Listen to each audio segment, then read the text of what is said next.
Wanted Radio, en toute indépendance. Wanted Radio, première sur la nature en ville. Écolo égale nature, pas si sûr. Solution nature, avec Valérie sur Wanted Radio. Bonjour à tous, bonjour Valérie. Bonjour Alexis, bonjour Samuel. Comment allez-vous en cette belle journée du mois de mai ? Bah écoute, très bien. Voilà, il y a du soleil, ça sent l'été. C'est ça. Et toi Alexis, comment ça va ? Ah, on a perdu Alexis. Il est derrière la technique et il n'a pas pensé à Allô. Oui, Voilà. ça là. Bonjour Alexis. J'ai connecté tous les micros sauf le bon. Ouais, Let's oui, go. voilà. Bon, super. Tu vas bien Alexis ? Ça va très bien et vous ? Ben, super. Bah, ça va. On annonce 30 degrés à la fin de la semaine, là. 32 sur Bordeaux. 32. Voilà, tout va bien. Voilà. Tout va bien. Après avoir eu 3 mois de pluie. 3 mois de pluie. Et là, ils ont recommencé, j'ai entendu, parce que nous, ici, sur Solution Nature, nous sommes pour le réchauffement climatique. À fond les ballons. À fond les ballons. Donc, on n'est pas dans le déni, nous, on est pour. Voilà, on l'accompagne. Et donc, du coup, j'ai entendu que, ça y est, l'État a remis en place ces petites publicités, comment gérer la chaleur cet été, les 10 gestes à suivre pour se sauver, tout ça, etc. Donc, c'est les gens qui habitent sous les toits, dans les vieilles maisons et qui ont 40 degrés chez eux tout l'été qui vont être contents, c'est sûr. Bon, bref, voilà. Donc, de toute façon, on va pas entamer un débat sur ça. Je voulais vous parler aujourd'hui d'un truc hyper important dans l'écologie et qu'on ne pense pas assez. Il y a, je me semble, il y a quelques émissions, on en avait fait une émission sur le bruit. Oui. On avait chuchoté, on avait parlé tout Oui, doucement. c'est vrai. Et c'était très reposant et c'était très chouette d'ailleurs ce bruit. Parce que dans l'écologie, il n'y a pas que l'air, l'eau, la nature, les arbres, etc. Il y a aussi les bruits que vous entendez par vos oreilles. Donc souvent, on n'y font pas attention parce qu'il y a des bruits de fond et puis c'est des bruits auxquels vous êtes accoutumés. Donc du coup, vous faites plus attention aux bruits qui...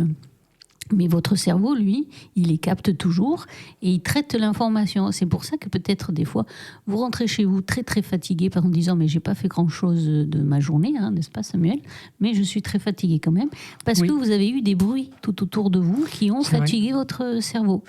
Et on va parler d'un site que j'ai découvert, Non, c'est pas vrai. Je n'ai pas découvert tout seul, hein. On m'a conseillé. Ah, on t'a conseillé. Oui.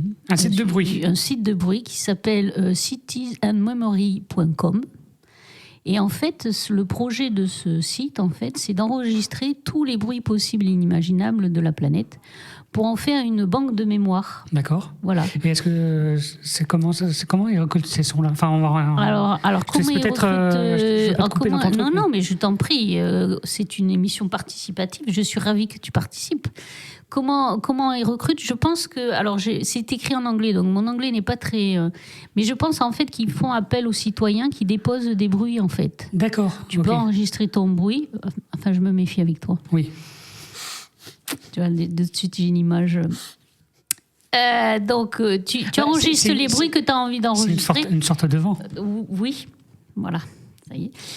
Non, mais tu sais, quand tu es allé te promener dans ton camping là-bas au bord du lac pour te ressourcer, mais tu aurais pu enregistrer un bruit. Au bord de l'océan même. Voilà, au bord de l'océan. Tu aurais pu enregistrer un bruit du camping qui se réveille le matin. C'est vrai. Et tu le déposes sur ce site et tu mets camping qui se réveille le matin, France, là. Et donc, il y a des petites banques de bruit comme ça. Et il y a même des banques de bruit, vous avez toute une sorte de secteurs, enfin pas de secteurs, mais de plusieurs bruits. Donc, vous avez les bruits obsolètes, vous avez les bruits de la nature, les bruits des hommes, les bruits de la ville, et tout ça. Donc, c'est hyper sympa à voir et à écouter. Et on va se faire un petit quiz aussi. D'accord. Voilà. Mais avant ça, je voulais saluer quand même une semaine historique, enfin une semaine qui va compter dans les annales climatiques, environnementales, naturelles et de nous. C'est-à-dire que déjà lundi, il y avait cette proposition de loi Duplon pour de nouveau introduire les poisons dans les traitements en agriculture. Donc remettre des j'ai entendu ça l'autre jour. cotinoïdes, voilà, pour traiter les cultures et faire de la production. Donc, alors bien sûr, si on enlève le pan économique qui nous met à chaque fois, d'accord, bien sûr que nous sommes pour les agriculteurs et pour qu'ils fassent leur métier comme ils ont envie de le faire, etc. Mais juste à la base, c'est quand même rappeler que les néonicotinoïdes, ce sont des insecticides. Qui dit dit tuer le vivant. C'est marqué dessus, hein. Il suffit de regarder l'étiquette, il y a des têtes de mort, il ne faut pas le boire, il ne faut pas le manger, il ne faut pas le mettre dans les ruisseaux, il faut faire attention à ses yeux. Enfin, c'est des produits toxiques, c'est marqué dessus. Ça tue les vivants. Donc, qui dit le vivant ? C'est nous. Hein. Donc, par échelle, en fait, on part du plus petit, c'est-à-dire l'insecte, mais on remonte dans la chaîne alimentaire à nous, et on se tue aussi à petit feu. Ça se voit moins parce qu'on ne mange pas directement les insectes, mais on se tue. Alors, j'ai entendu hier une dame de la Confédération rurale sur C5 qui disait « Oui, mais ils parlent que pour les abeilles, etc. Mais pour les betteraves, c'est pas grave parce que les betteraves font pas de fleurs. Donc, les abeilles peuvent pas... manger le nectar des betteraves et seraient peut-être à ce moment-là intoxiquées par le produit. » Mais je rigole, madame. Mais pourquoi tu rigoles ? Mais parce qu'en fait, le produit se dépose sur la graine. Tu sais, la graine, donc ils le mettent autour de la graine pour pas qu'elle soit mangée. Et pour pas qu'elle soit abîmée par les champignons, minules, etc. Mais la graine, à un moment donné, elle se décompose dans la terre. Donc le produit il passe dans la terre, par ruissellement, parce qu'il pleut des fois, oui. Elle passe dans les cours d'eau, et donc elle va empoisonner tout autour, tu vois. Donc elle empoisonne pas l'abeille, puisqu'il n'y a pas de fleurs, mais elle empoisonne tout autour, elle empoisonne les sols, elle empoisonne l'eau qu'on boit, elle empoisonne les poissons qui vivent dans l'eau, elle empoisonne tous ces écosystèmes et les plantes qui sont autour, voilà. Donc c'est super. Donc on a décidé lundi de remettre du poison sur notre alimentation parce qu'on n'en a pas assez. On verra bien ce que ça fait dans les générations futures. Et c'est pour les agriculteurs aussi parce que c'est les premiers à avoir des maladies professionnelles à cause de ça, donc des cancers, des leucémies, les enfants qui ont des déformations cardiaques. Enfin, c'est quand même... c'est aberrant, quoi. On remarque, tu sais, ça me rappelle l'industrie du tabac. On a quand même mis, grâce au lobby des tabacs, tu vois, des entreprises de tabac, on a mis 70 ans à faire reconnaître que le tabac créait des cancers quand même. Donc, c'est comme pour dans les maisons, les appartements, les immeubles, l'amiante. L'amiante. Ben oui. On a mis des années à décider donc que là, finalement... on va mettre 70 ans ou 80 ans à reconnaître que les néonicotinoïdes et tous les insecticides sont mauvais pour la santé et créent des maladies et des cancers. Et que c'est pour ça qu'à 35 ans, tu te retrouves avec une pathologie que tu ne devrais pas avoir. Mais bon, voilà, alors soyons patients. Donc il y avait ça, donc on applaudit, merci Monsieur Duplot, puisque c'est la loi Duplot, hein, et quand même il faut que s'en rappeler, il faut s'en rappeler pour plus tard, dans les livres d'histoire plus tard, il faut marquer quand même les gens qui sont à l'œuvre derrière tout ça, quoi, qu'ils aient quand même leur instant de postérité. Et puis là, j'ai appris aujourd'hui aussi par les infos et tout ça que du coup, la cour administrative de Toulouse avait accordé la reprise des travaux de la 69. Voilà. Parce que pour économique, hein, toujours, hein, pour désenclaver, pour faire des emplois, parce que c'est un bassin d'emploi. Mais alors moi, je me pose une question, même pour l'agriculture. Le jour où tous les gens vont mourir parce qu'ils seront malades, à cause des pollutions de l'air, à cause des canicules, c'est-à-dire qu'ils vont mourir l'été parce qu'il fera 50 degrés ou 70 et qu'on ne pourra plus sortir dehors, à cause des moustiques qui vont devenir gros comme des oiseaux, à cause des pesticides, donc on va avoir plein de pathologies bizarres et étranges et qui vont faire que on va retourner au Moyen-Âge, en fait, c'est-à-dire qu'ils mourraient à 30 ans ou à 20 ans. Et donc, à cause de ça, on va être... enfin, voilà. Donc, à cause de tout ça, on ne va plus pouvoir, du coup, aller travailler. Donc, on ne pourra plus utiliser la 69. Tu comprends ?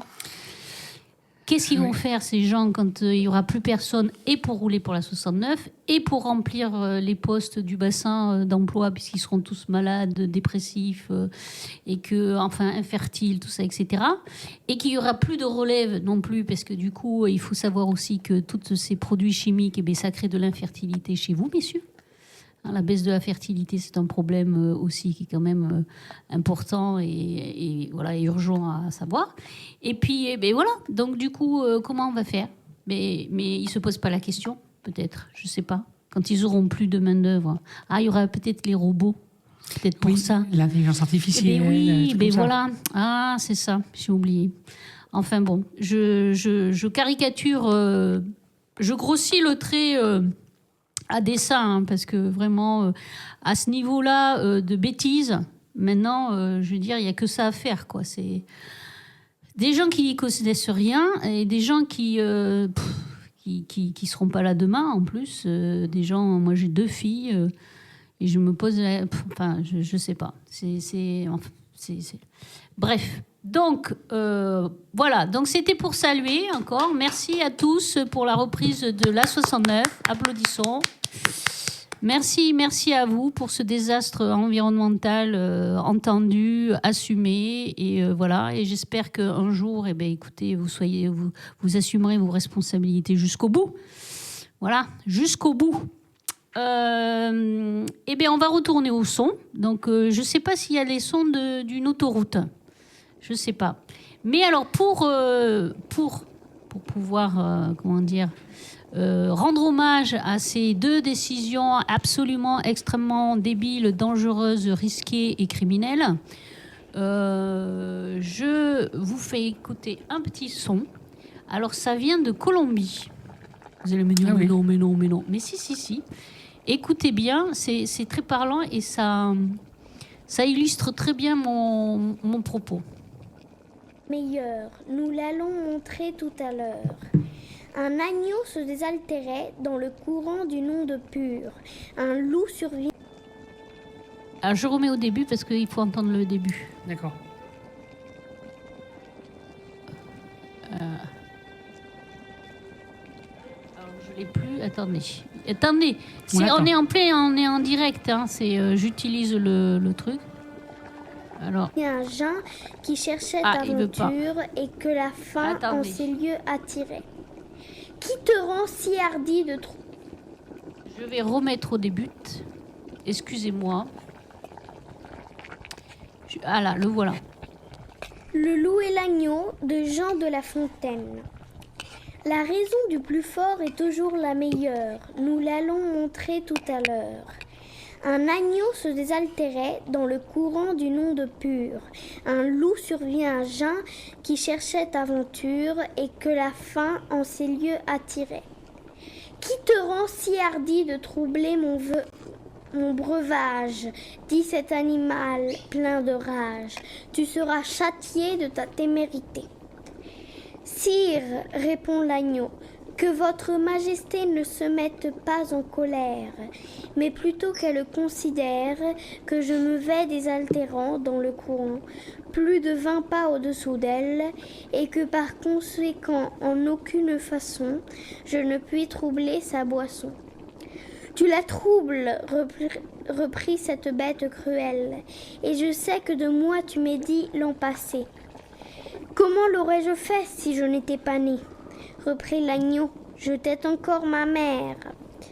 Si ce n'est toi, c'est donc ton frère, je n'en ai point. C'est donc quelqu'un des tiens, car vous ne m'épargnez guère, vous bergers et vos chiens. On me l'a dit, il faut que je me venge. Là-dessus, au fond des forêts, le loup l'emporte et puis le mange, sans autre forme de procès. Voilà. Le loup et l'agneau de Jean de La Fontaine. Voilà, donc la loi du plus fort. Donc remercions tous les loups qui sont en train encore d'accepter et de pousser à la destruction des sols. Pour nous demain. Un petit quiz, messieurs ? Allez, un quiz. Allez, un petit quiz.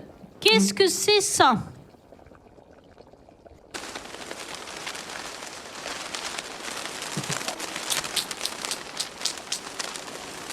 Ah, ça, c'est un feu, ça. Quel est le son? Ah, c'est la pluie. Non.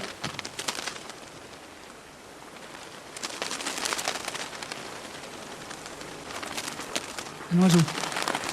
Ah, presque. C'est un oiseau qui se douche. Non?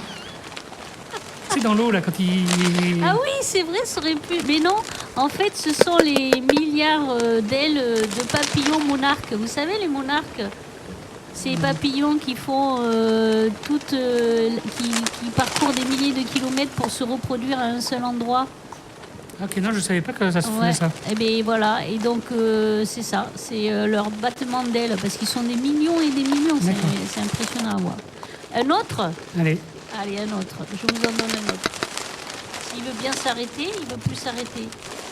Allez, tu veux plus t'arrêter. Alors attendez, je vais faire comme ça, voilà. Ah, ça c'est quoi?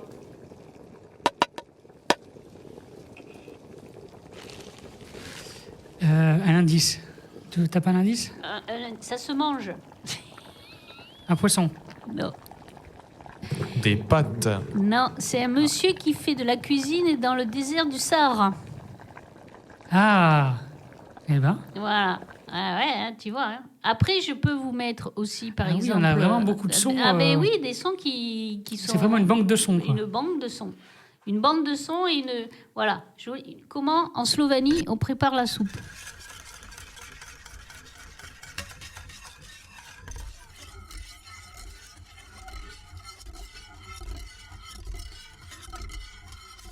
D'accord.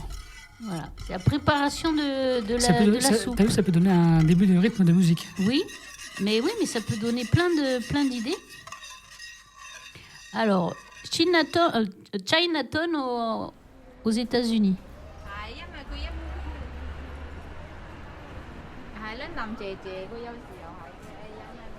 Ok.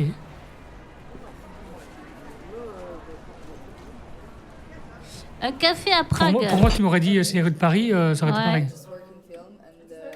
Un café à Prague. Ok. C'est génial. Bah oui, ils sont comme nous. Hein. C'est la personne qui sont comme nous. C'est con ce que je dis. Genre, ils sont comme nous, hein, ils sont pas différents. Ah ouais, hein. ils sont pas différents. Tiens, celle-là, là. Ah, vous allez reconnaître, là. c'est les cigales. Oui, attends. Les boules. Les Oui, vieux qui jouent aux boules. bravo, partie de pétanque. Partie de pétanque. En France. Tu vois? Et c'est pas... Il connaît pas ça, Alexis, c'est trop vieux pour lui. Non, ça. mais c'est pas... Si, je connais, t'inquiète. Hein. Est-ce que c'est pas reposant? C'est le son de l'été. Ben ouais, c'est super reposant. Hein. Voilà l'été. Voilà l'été. Donc il y a plein de petits comme ça. Et bien sûr, vous avez une carte interactive où vous pouvez cliquer dessus pour savoir quel bruit fait dans votre pays, par exemple. On pourra mettre le lien sous cette émission. Oui, bien sûr. Et puis après, vous avez aussi tous les bruits de la nature. On va essayer de faire un petit peu de bruit de la nature. Allez. Un peu de bruit de la nature.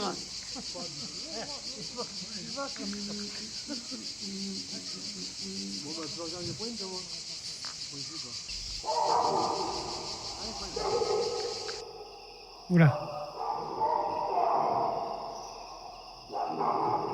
Bon, il y a des chiens, non?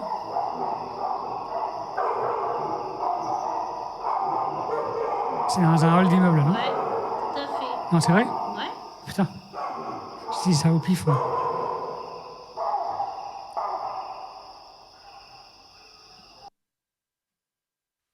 Ok. Ça, c'est la pluie. Ah, tu sais que des fois, dans des moments où je suis assez stressé pour m'endormir, Oui. j'écoute de la pluie. Moi aussi. Mais c'est vachement relaxant. Oui. Alors ça, il faut que vous vous habituez, messieurs, mesdames. Parce que vu que le climat il merde, du coup il va y avoir que des petits épisodes comme ça intenses. Il n'y a plus d'harmonie. Avant, tu vois, c'était le temps, il était harmonieux, tu vois. Il y avait du soleil, arrivait tout doucement la pluie, elle repartait, venait tout doucement le soleil, tu vois, ça restait paisible, harmonieux. Il n'y avait pas trop d'écart de température. Sauf et tout ça, qu'aujourd'hui, etc. en plein été, il va faire 30 degrés, il fait 30 degrés. Mais maintenant que les territoires sont tellement fragmentés à cause de l'artificialisation, à cause de tout ce qu'on fait qui est pas bien pour la nature et pour nous, hein, parce que la planète, comme disaient certains, elle va continuer à vivre sa petite vie. Hein. C'est surtout nous que ça embête, hein, parce que la planète, elle va faire sa vie. Hein. Elle est là encore pour quelques milliers d'années, millions d'années. Donc du coup, ça fragmente, si vous voulez, un petit peu les territoires et ça fait des poches de microclimat. Donc vous avez des orages, par exemple, hyper violents dans votre rue d'à côté et vous aurez rien du tout. Voilà, par exemple. Et donc du coup, il faut vous habituer à ça. Hein. Mais bon, comme tout le monde est d'accord, qu'est-ce qu'on s'en fout? Des oiseaux, une forêt tropicale.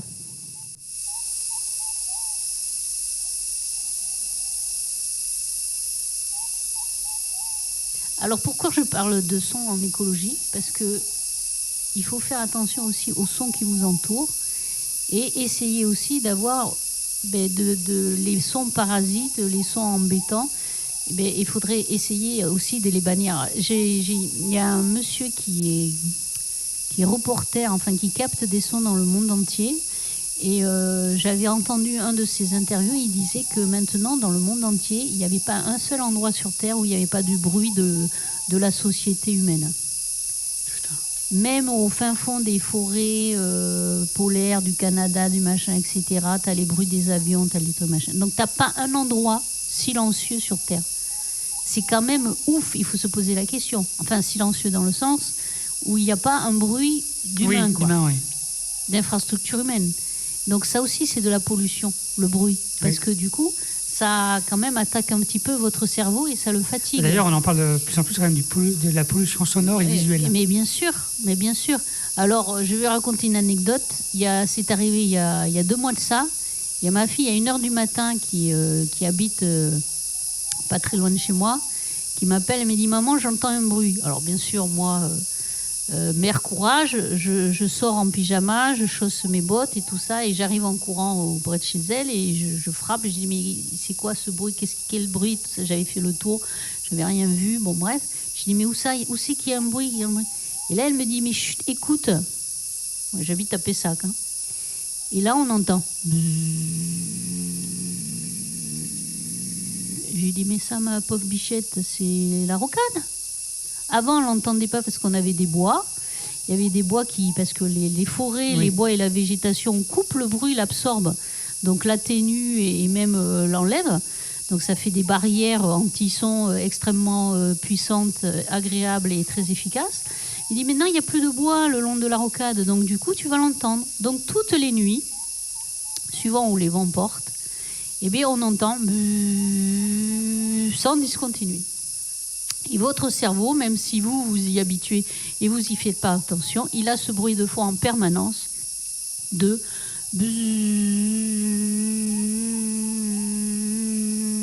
sans parler, nous maintenant sur Pessac, on a aussi les nuisances de l'aéroport qui augmentent en volume et en nombre de vols et qui s'était pas prévu. Donc ça passe au-dessus des maisons. Vous avez des personnes, à 5h du matin, ils sont réveillés par le décollage des avions. Voilà, c'est le progrès, c'est génial. Comme diraient ces messieurs de Pro 69 et Pro nicotinoïdes. C'est le progrès, on ne peut pas empêcher le progrès de venir tuer les humains. Voilà, c'est comme ça, c'est le progrès. Donc voilà, donc faites attention à vos sons et à l'environnement sonore auquel vous êtes. Et pensez que c'est aussi de l'écologie. Et bien sur ces belles paroles, Alexis, Samuel, merci. Et on se retrouvera au mois de juin pour écouter d'autres sons et pour parler d'autres natures. Avec plaisir. À bientôt. Wanted Radio, première sur la nature en ville. Let's do it. Wanted Radio, en toute indépendance.